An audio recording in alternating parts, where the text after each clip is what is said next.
All right. My name is Big Time. Been a while. I'm gonna try to make this quick.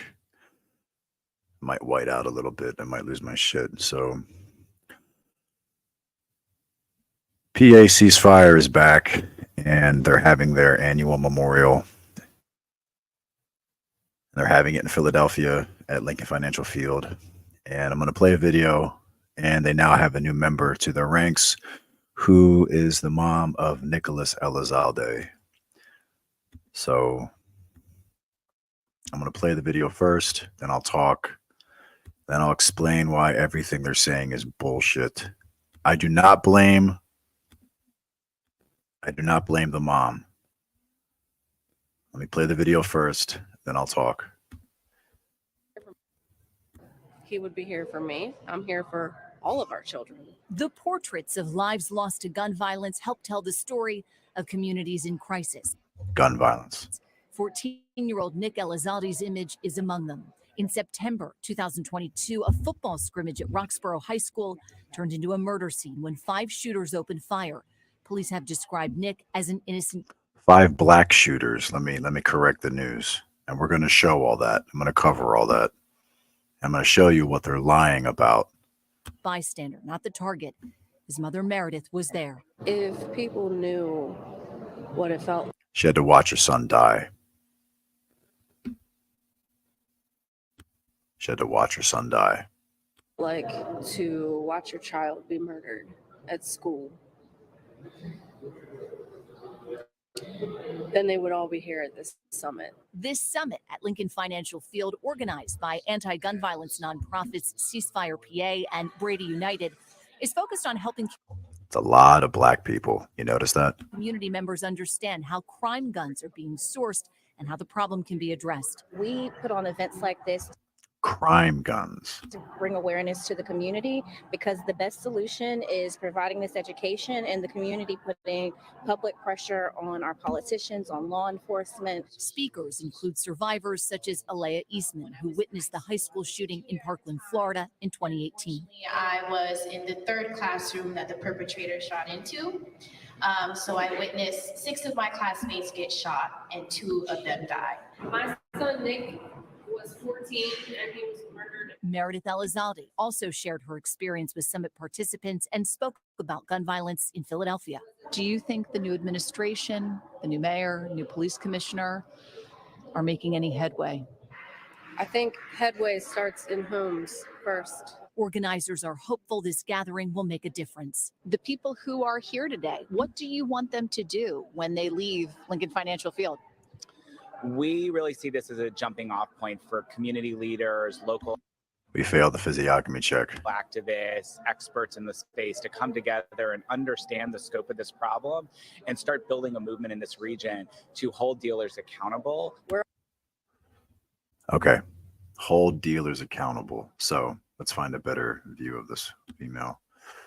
So this is Nicholas Elizalde's mom. Before we get anywhere, everyone's going to ask, who's Nicholas Elizalde? What happened? Let me show you. We're talking about the Roxborough High School shooting. Her son was killed in front of her. So we're trying to catch you up here. For Nicholas Elizalde at Roxborough High School. The teenager was killed 1 year ago today while leaving football practice. CBS Philadelphia's Howard Monroe is here now with more on what's being planned and the continued search for a key suspect, Howard. And yeah, 1 year later, now here we are, and the person who police believe pulled the trigger is still not in custody. Nicholas Elizalde was just 14 years old when he was killed while leaving a football scrimmage at Roxborough High School. Police say he and other players were ambushed by 5 shooters. Elizalde is not black shooters believed to be the intended target, and happening today at the school, there will be a moment of silence. In the afternoon, the football team will plant flowers at a plaque honoring Elizalde's life. The person who police believe pulled the trigger, Dayron Burneythorn, has still not been arrested. There's a $50,000 reward for information that leads to an arrest and conviction. Burneythorn was 17 at the time of that shooting. Now, 4 other teenage suspects were arrested for their alleged involvement in the case. The charges include murder and aggravated assault. This morning's moment of silence is set for 9 o'clock. Thank you, Howard, for that update. Appreciate it.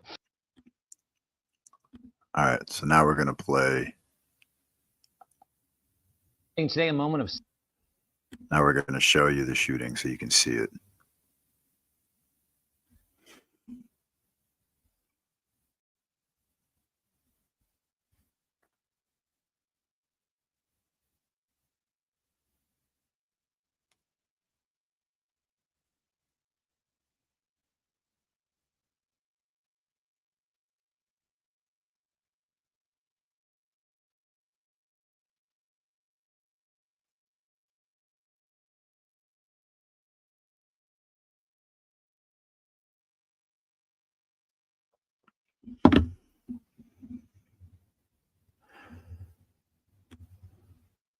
So they roll up to the high school,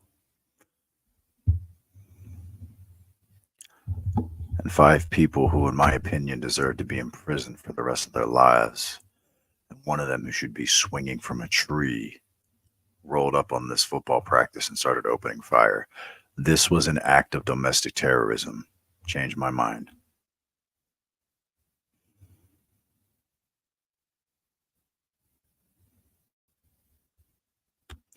And eventually they were caught. There was 5 of them. So we're going to play that video where they caught, I believe at the time, 4 of them. A revealing day in court for those accused in the deadly shooting outside of Roxborough High School.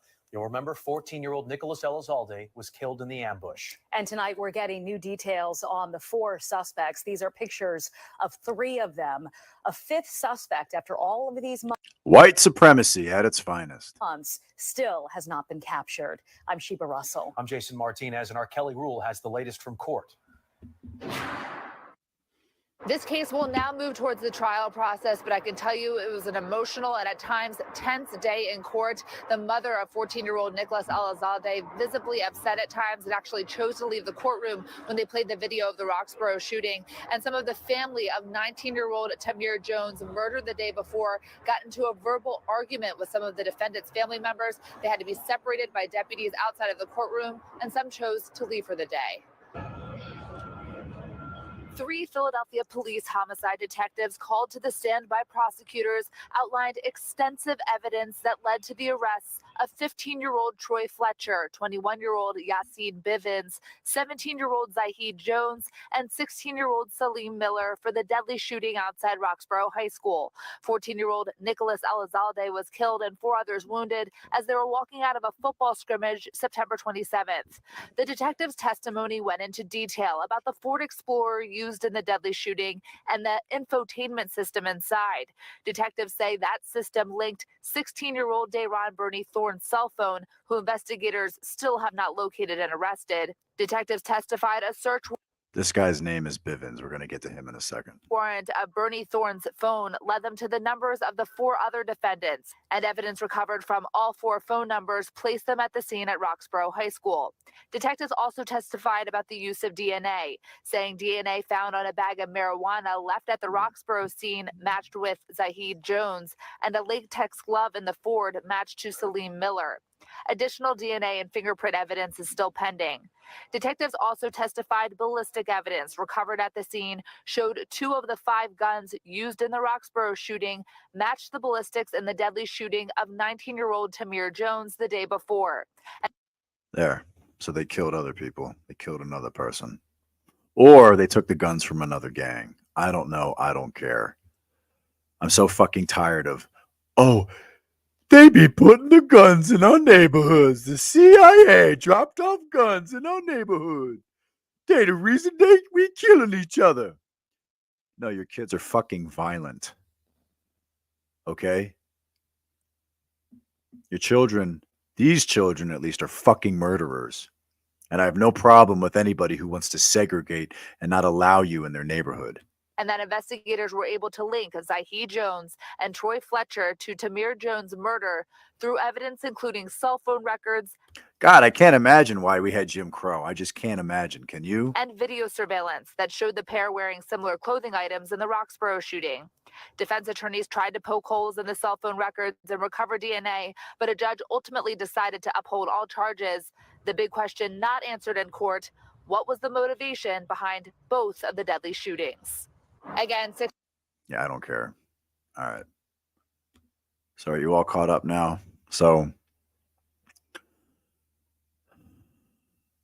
5 gangbangers, 5 ghetto ratchet hood rat people. It's as nice as I'm going to remain for YouTube. Who, in my opinion, should get the gas chamber, the electric chair, or should be swinging from trees like Christmas ornaments. Should have already been punished. But there's one, and let me say this. I don't blame Nicholas Elizalde's mother. I don't know what it's like to lose a child. I can't imagine the grief she's going through. She didn't deserve that. Her son didn't deserve that, although I don't know anything about her son's past. I don't know if he was involved in a gang. Football players can be involved in gangs. But no parent, for the most part, in most situations, deserves to bury their child. But this whole thing about Pennsylvania ceasefire, we all got to come together. We all got to work out a solution. Yeah, that's all bullshit. Philadelphia voted for Larry Krasner. You voted for a small hat, progressive district attorney funded by George Soros to stop punishing blacks. That's it. Bivens should have been in prison. Here's my evidence. Bivens, it turns out, a year or so before, was driving his car, no license, drag racing,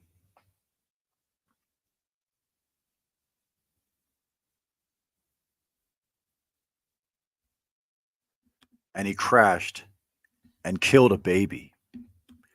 Don't believe me? Here's the story. If Bivens had been in prison, if the black community and all the stupid white people in Philly hadn't felt sorry for blacks and saved the blacks, and slavery, they slave patrols, they be out here hunting us. If they had punished this kid, Bivens killed, just watch the video. Shooting suspect is expected to be sentenced next month in connection with a separate deadly incident. The victim in that case is only sharing her story with Eyewitness News reporter Matt Petrillo. Well, that victim is Gina Campbell. She tells me she never got to meet her unborn baby after a driver crashed into her while she was on a work break in North Philadelphia. I heard my coworker scream, "Gina, are you okay? Are you okay?" I'm like, what's going on? Eyewitness News was there along North Broad Street back in July 2020. A pregnant woman struck by a car is in critical condition. Her baby did not survive.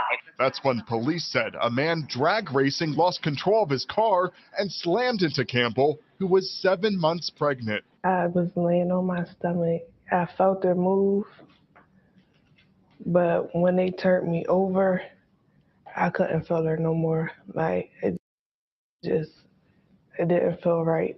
That's when I knew. I'm like, yeah, she's gone. She's gone.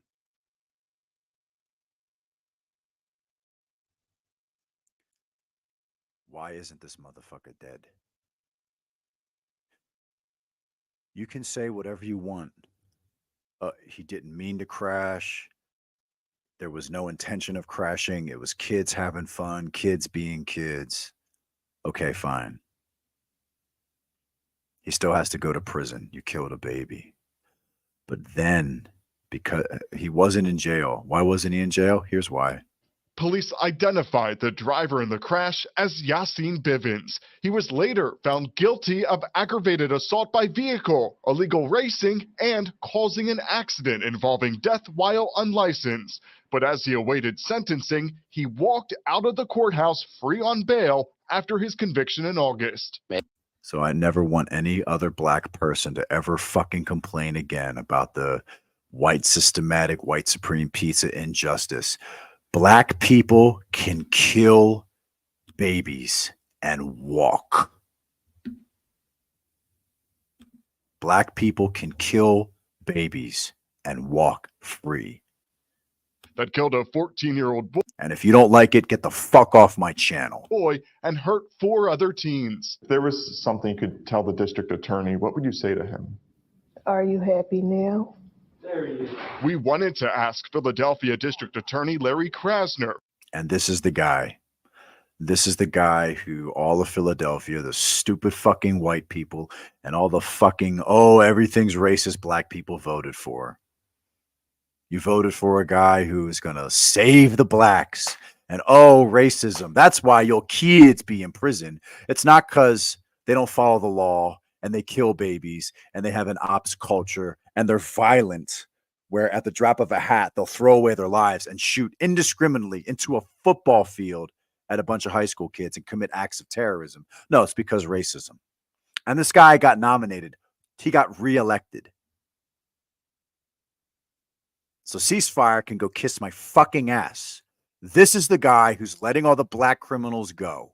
This guy is the reason that Nicholas Elizalde is dead. He holds just as much accountability as all those shooters. Ceasefire is lying to you. If I see a photo of your child, if I see a photo of Nicholas Elizalde, rest in peace. Rest in peace. Then I want to see the photos of the 5 black shooters who took his life right next to it. And I want to know that they were punished. And Bivens killed a baby. Then he committed an act of terrorism. He cannot be saved. Strap his ass to an electric chair and fry him till dead.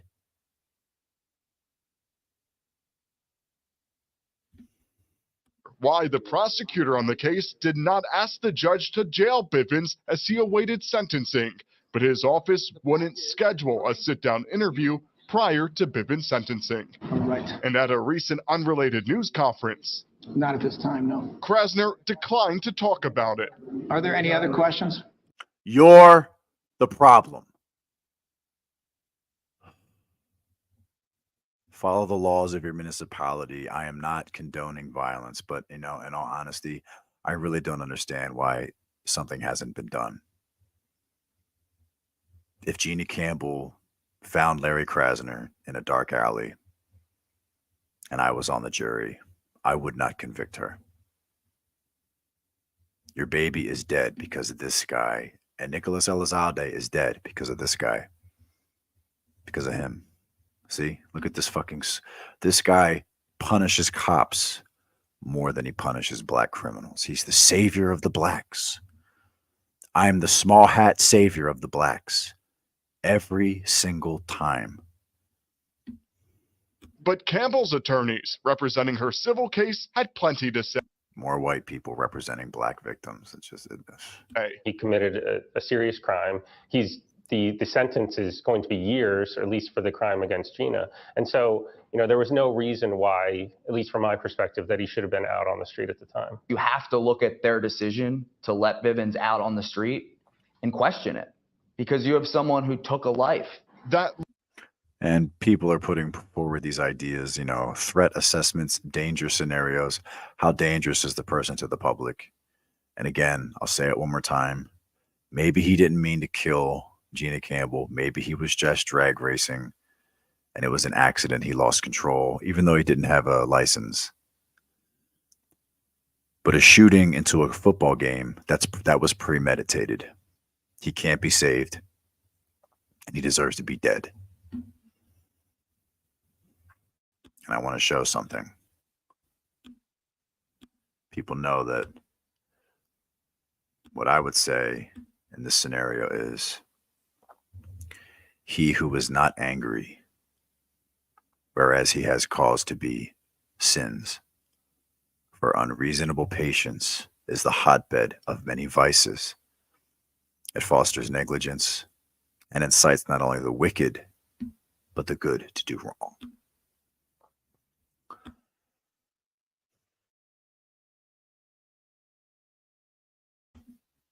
And the last thing I'll say, when Pennsylvania ceasefire says, oh, we all got to come together. We all got to figure this out. It takes a village. Well, Philadelphia's black population is about 40%.